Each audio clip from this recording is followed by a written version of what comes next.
What is the COVID-19 situation in Sri Lanka at present? The number of COVID-19 cases reported in Sri Lanka had risen by 678 cases in the 24 hours that ended at 6 this morning. 11 COVID-19 deaths were reported yesterday. The COVID-19 fatalities were reported from Piliyandala, Dehiyattakandiya, Matale, Kalutara, Vattala, Diulapitiya, Papiliyavala, Anuradhapura, Colombo 14, Paragastota and Kalaniya. 4 of the deceased are women.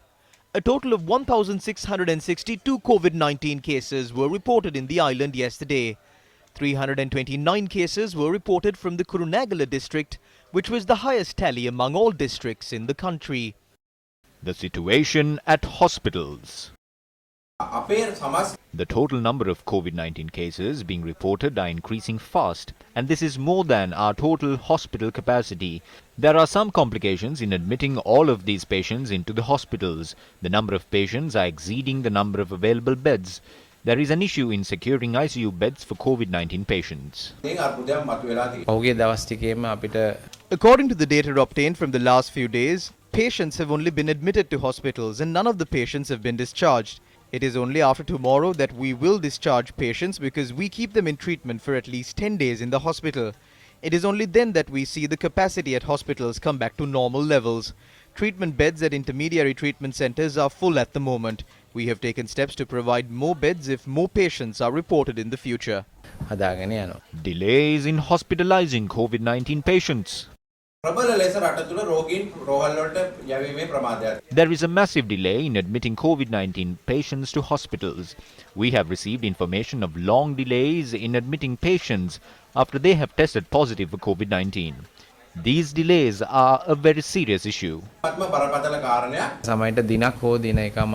will take us at least 1 or 1.5 days to admit the patients. That is a complicated procedure. The more number of patients, the more time has to be spent. There is no decision taken as of yet to treat asymptomatic patients at their homes.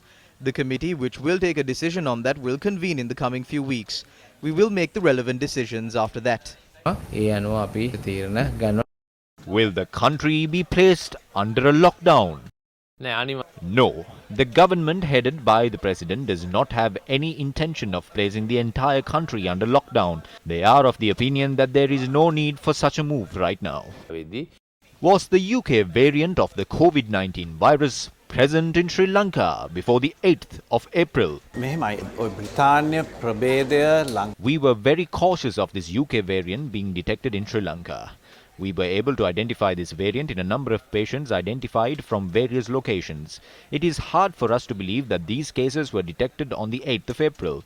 Although we had some knowledge on the spread of this variant before that, we had not received evidence regarding it. When we took a look at the spread of the virus now, we can see some other different variants of the virus among the cases that are being identified as of now.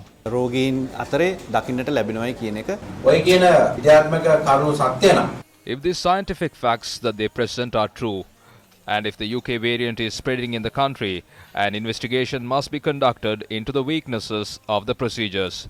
Steps must be taken to ensure that such mistakes do not take place again. It is pointless to just speak about the preventive measures on television.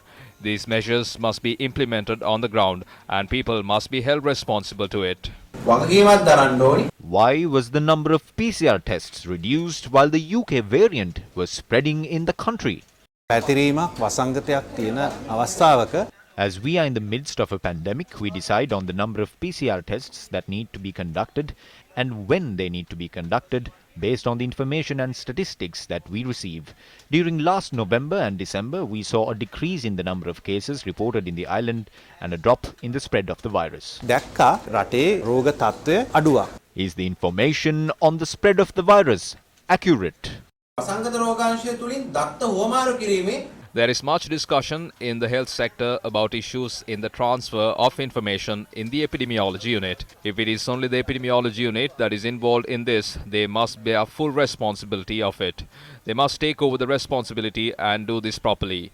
We call this a multidisciplinary reaction. All other sectors work hand in hand with us, but the health sector must be in the forefront. If the health sector is to take the leadership, the health sector must first be proper.